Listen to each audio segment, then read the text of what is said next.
Forgiveness of those whom you have wronged, or those whom you owe money, or those whom you owe something. And it is not only haqqun nas in money, because whenever I talk of haqqun nas, people think of money only. I have taken a loan from someone, I don't care, paying it back. I owe somebody and I don't want to pay, and I think that I'm going to go scot-free on the day of judgment. It's not going to be like that. Haqqun nas is first. But this does not represent wealth and money only. Even riba and accusation and namami, all these are something for which someone will someday stand up before Allah and say, Ya Allah, I was innocent, and these are the accusations so and so made, and I want my accountability to be cleared. Wallahu ahkamul hakimeen. He is the best of the judges.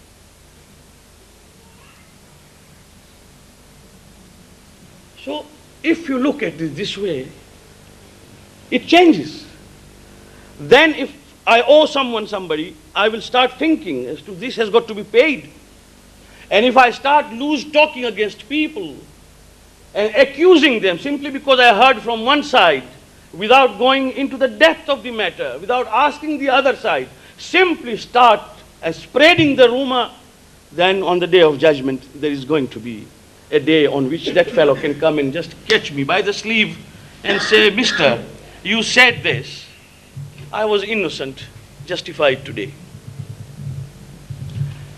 So for this reason, my friends and my sisters and brothers, these gossiping and loose talking sometimes is going to cost us a lot.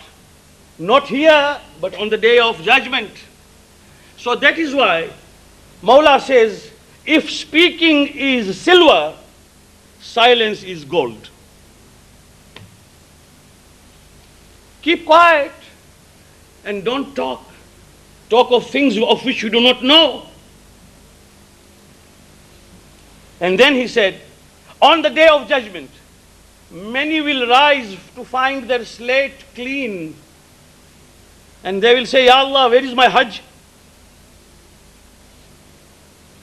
What about Namaz Shab? What about the charities I gave? Ya Allah, your malaika have forgotten to record many things. And he will also find what these days banks do. Somebody's gunah put into yours. It's not the banks, it's the computer. Whatever. Suddenly you get a bill of electricity, 1,000 pounds. He will say, Ya Allah, somewhere your computer has gone wrong. These are the sins I never committed. And the answer will come, oh my servant, this is a court, a place where nothing is forgotten and there is no error.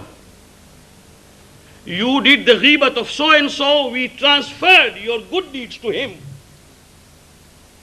Because he is madloom. So Hisham ibn al-Hakam, one of the companions of Imam Jaffer Sadiq, salawatullah wa salam alayhi. He was a young man when he came to our sixth Imam, very young man. He was trained by Imam. And he was the best theologian we have produced. Ilmul Kalam. Somebody told him, Hisham, people are talking a lot against you. Ghibat after ghibat. So and so said this, so and so said this. Now even this habit of conveying is bad. But he conveyed. He was a reliable man. He said, Hisham said, fine. I haven't done anything of that sort, but anyway, I will manage it myself. At night, he took a bag full of silver, a sword, one horse, and one maid servant, Kaniz. These are the things of those days. And with his slave and servant, he marched to the house of the one who has been talking and doing ghibat of his. Knocked the door. When the fellow opened the door, he saw Hisham. And his face turned pale because he knew what he was doing. He thought with these things he has come, he must have come for some revenge. He said, Salaam alaikum, alaikum salam. He said, I have brought for you money if you need it. I have brought to you what a man needs, a sword and a horse. And I have brought to you what you might need, a maid servant, Kaniz, whom I can make halal for you so that she becomes your wife. And he said, Hisham, but I don't need these things. And why this all? He said, because you have done one good turn to me. You have done one ihsan to me. He said, what have I done? He said, you have transferred your good deeds to my account by talking so much. So I can't repay you, but I at least can pay you in this world, whatever you get. We sometimes irresponsibly go through because we have a label of Shia Isna Shariza, we have a label of being Muslims, born of Muslim parents. We are required to understand that when we say Maliki Yawmiddin, it means we are confirming our faith in the day to come. And remember, my friends, daily we hear, today we heard, somebody died. All of a sudden. Some young and some old. Some languishing in disease. Some altogether seemingly healthy. They sat with us at night here, and while we were standing for ziyarat, they went away. Some of them went home and never returned. We're listening to every episode that happens among us, and we don't know what the Prophet said. The Prophet said, sallallahu alayhi wa sallam, your qiyamah, your day of judgment begins the day you die. That's all. The day you die, your qiyamah has begun. And we are just waiting. And is it not true to say that whoever is born has been sentenced to death? It is true to say. All of us have been sentenced to death. One day it will come and we will all go. And that will be the day of judgment. And when we are reminded this, we have got to change our ways. And many people don't understand that the language of Quran is such that it changes from third person immediately to second person. They don't understand when they read the translation, the Westerners especially, they say, how come this was being said as an assertion and expression, suddenly it becomes conversation? They don't understand this. Why? Because when I started Surah Al-Hamd in namaz, for example, I started with eulogizing Allah. All praise unto Him, the Lord of whole universe and the worlds. The Prophet said immediately, Allah subhanahu wa ta'ala tells Malaika, listen to my servant. He has praised me and acknowledged my authority. Ar-Rahman Ar-Rahim. Allah says, this is a hadith of the Prophet. Allah says in response, the man is relying upon my mercy.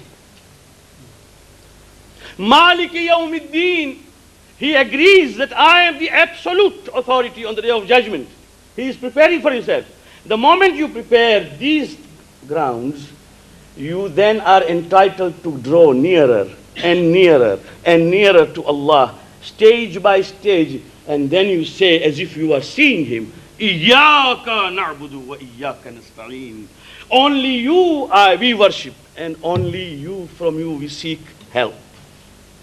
So, what Mawla said is that immediately a man from ghaib becomes a witness. From having known becomes one who has realized. There is a difference between recognition and realization. Every one of us knows that fire burns. But how many know exactly how fire burns? I mean, it needs no explanation. Fire burns. But to know fire burns is something else. And to put your finger into a flame and get burnt is something else. One is called recognition. Another is called realization. When you reach the stage of realization, you say, Iyyaka na'budu wa iyyaka nasta'een. And remember, Iyyaka na'bud. It could have been na'buduka. We worship you. But Allah subhanahu wa ta'ala has put Iyyaka before na'bud to give what we call in Arabic hasr. Means only you we worship and none else. by putting iyyaka before na'budu, there is a hasr, which means we worship none but you. Emphasis has become by putting iyyaka before the verb. Otherwise it could have been the verb alone, na'buduka, we worship you. But just as we say in Gujarati, तमारी इबादत करूं, that जी जब we put ja, आप ही की इबादत करता हूं, तेरी ही इबादत करता हूं. This he gives an emphasis, and hasr means nobody else is there except you. Iyyaka na'budu. And the problem with us is that we, all of us, suffer from what we call egotism and conceit.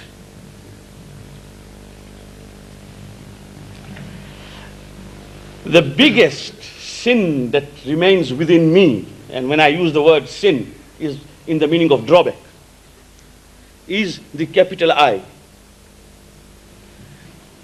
The capital I. I can judge myself by observing how often I use the pronoun I for myself. Sometimes we find, God forgive, and God may not classify us among those. But sometimes you talk about somebody else and somebody comes and says, even I did it. Well, we are talking about somebody else. We are giving him tribute. He wants you to know that even he has done it. This I is a sickness, is illness. When it develops into something cancerous.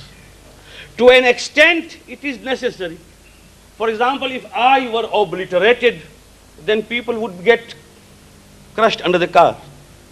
Suppose you came out of this exit of ours, which is not very wonderful, and if you did not see right or left, and just walked, what will happen? Some car will kiss you, will pick you up. But then you say, Mullah Sahib, I did because you said in Majlis, forget your eye. I forgot my eye. That is not the meaning. The meaning is when it becomes cancerous, when it starts becoming a disease, that in everything what we say,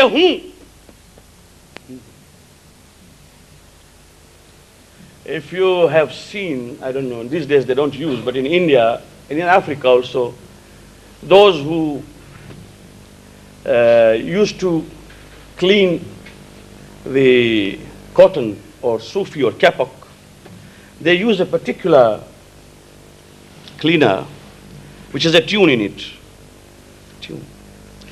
And there is a piece of hide joined to it, and you put into the whole lot of cotton and you just move that, and with that the cotton becomes clean from its seeds. Have you seen that? Pinjara, which we call it. Julaha does that. Well, that hide has come from whom? It has come from the skin of a goat, because that should be as soft as it is. As long as that goat is alive, you will hear meh, meh, meh. Don't you hear? As long as that goat was alive, it was meh, meh, meh. Yes. The moment it was slaughtered and put into this, it is tu. Now meh, meh, he's forgotten. Now tu. This is what happens to us. While we are here, everyone likes to say meh, meh, meh. Haven't you seen a young man standing before the mirror for half an hour, regarding himself?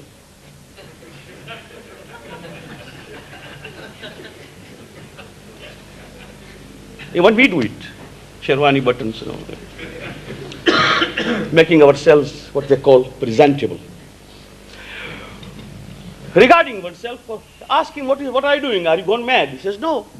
He is thinking in his mind that the moment he will be out of the mirror and go into society, he has got to be appreciated, so that the eye is not wounded.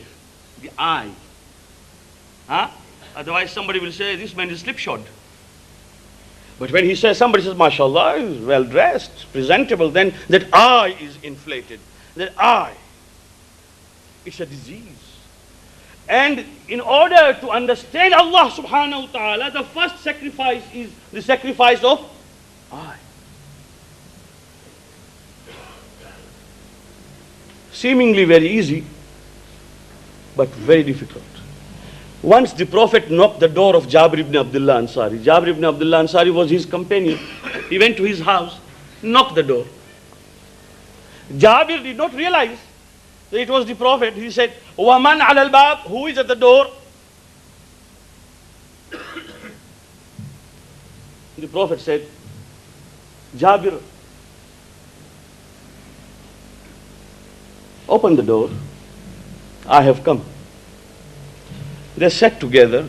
He gave his name and then he said, "Ya Rasulullah, you should have asked me to come to you rather than you come to me." The Prophet said, "It is good to visit mu'mineen, to ask them inquire about their whereabouts. I have just come to see you. How are the children? How are they?" So he said, "Ya Rasulullah, now it has become incumbent upon me to come and visit you." He said, "Fine. One of these days you can come." After some days, he went to the Prophet. And the Prophet knew who has come, but the Prophet repeated the same thing and said, "Waman al bab?" And who is at the door?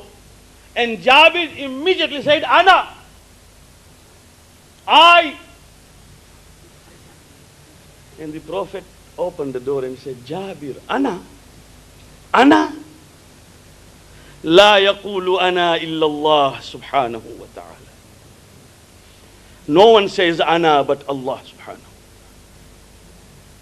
Do you know what is the meaning of Ana? So it is Ananiyah which is killing us. I. This text is to Riya, to show. This text is to Sum'ah, to make people listen. This takes us to so many things. May Allah subhanahu wa ta'ala save us. This is the reason why, my friends, I finished. Inshallah again we'll be continuing. That in this, immediately, after having praising Him, as we come to Allah to talk to Him, we don't say Iyaka a'budu, we say Iyaka na'budu. We worship you and nobody else. I, no, not I, we.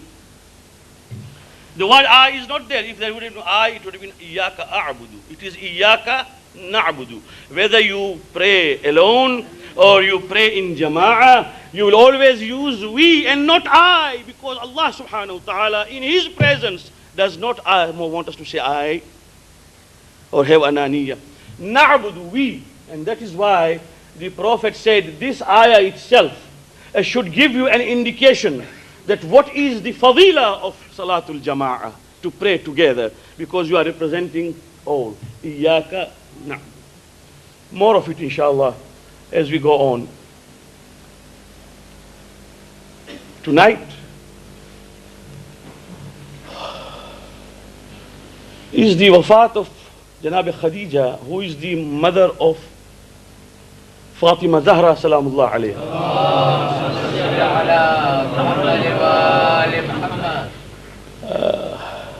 She passed away on 10th of Ramadan.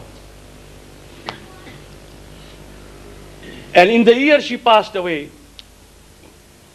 immediately after a few days, Abu Talib alayhi salam also passed away. So this year was called or named by the Prophet as Amul Huzn, the year of the grief, year of sorrow. Who is Khadija? Very brief, but let my sisters who sometimes feel that we have no room in Islam or our services to Islam because it is a masculine society, a society of man, and women have nothing to contribute, let them hear that the first person to help Islam was a lady, and her name was Khadijatul Kubra. When the Prophet came back from Hira and came home and said that Khadija, Jibreel Amin came and said, "Iqra bismi rabbika alladhi khalaq." Do you know that it is very difficult for the wives to believe the husbands? The whole world can believe you, the wife will be the last to believe. Because she knows what others don't know. True. I mean, nothing to hide. They say that one peer, you see, in Farsi they say, Piran nami parand, muridan mi paranand. Peer themselves don't fly, but the followers make them fly. The followers will say, okay, we saw him fly, although he never flew.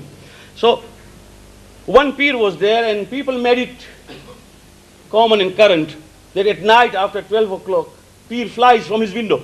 We have seen him. Nobody had seen him. But people believe, after all, see. I say it quite often, if you take only two hands empty without anything and stand at the pillar outside in Stanmore here and just look at it, somebody will come from down below, somebody will come from here and there and try to look. And it will be just like king's new clothes. There is no thread there, but people will look and you will say, Jo, dekhai che, and they will say, ha, mane pan thoru. So these are the things, my dear. This is called mob psychology. But when the wife came to know of that peer, that at night at 12 o'clock after midnight, it is said that peer flies. And the tragedy was that that peer himself started believing that he was flying. So one day as he bragged and he said, Madam, do you know, I fly. He said, I saw you. But I saw you flying at an angle like this. Like the one who has got a broken wing. So she must find something wrong. The wife must find something wrong. Kuch na kuch teda hona hi chahiye, as they say in Urdu. But it is the wife who has stayed with the Prophet for 15 years since she got married. And the Prophet comes and says, the wahi has come and I have seen Jibreel, who told me, Bismillahir Rahmanir Rahim, Iqra bismi rabbika alladhi khalaq, wa khalaqal insana min alaq. And the first thing Khadija said, Amantu billah wa bi Muhammad. I have brought that faith upon Allah and upon Muhammad sallallahu alaihi wasallam. And don't forget one thing, my friend, she was Malikatul Arab, the queen of Arabia. Wealth was at her feet. She came to the Prophet and said, Ya Rasulullah, this mission, what does it need? Any mission. The Prophet said it needs two things. It needs wealth and it needs strength of the young people. Khadija said, as far as jihad and strength is concerned, I am a woman. It is not for me. But wealth, she opened her treasury before Muhammad sallallahu alaihi wasallam. And she said, Ya Rasulullah, every penny is for you and for Islam. We can't forget her. We can't forget Janabi Khadija. And I believe, and firmly so, that Allah paid her back in this world. In the hereafter, Allah subhanahu wa ta'ala knows better. Paid her back by giving her the motherhood of the noblest of the women, Fatima Zahra salamullah alayha. But do you know what happened when Fatima was born? Majlis alayhi Rahma writes that the women of Makkah boycotted, although there was always a tradition which is called the tradition of midwifery. There were no hospitals in those days. The women of the tribe would come and help a woman deliver. Women in neighborhood would come. Elderly women would come and help a woman, a mother, deliver a child. These are called qabila. And none of them was prepared to come and serve Khadija. When Fatima was being born, they thought that we have boycotted her and therefore we will not help her. They did not know what was going to happen. When Hawa came and Asiya came, when the ladies from Jannah came to help Khadija as midwives, but the women did not come. And she stood by him all the time. A wealthy woman became poor for the sake of Islam. Therefore, what can a lady do? What can a woman do? That is the question. The question is, and I say it openly, when the husband is benamazi, That means does not pray. Tarikus salah. The only person who can make that person husband namazi is the wife, provided she herself is a namazi. The wife. The mother. The children of our community are in the laps of the mother. And when they will act like Khadija, this society will change. But if we ignore them by not even teaching them the essentials of religion, and we only confine them to attending majlises only, we will create a group of ladies who do not know anything. We have got to teach them Masailul Fiqh, Quran, Tafsir, Hadith, so that from their generation rises, generation of ulama and generation of people with taqwa and who know what religion is. They can perform what a woman can do, man can sometimes not do. And this is a fact. When Napoleon said, and rightly so, give me good mothers and I shall give you a good nation. This is what he said. Because the hand that rocks the cradle rules the world. This is what women can do if Janab Khadijat al-Kubra's seerah is followed. And just as Abu Talib has got an obligation upon us, for in Karbala, not a single son of Abu Talib was saved. All the shuhada of Karbala are from the leniency of Abu Talib, Banu Hashim. So, every shaheed from the first Imam up to our 11th Imam,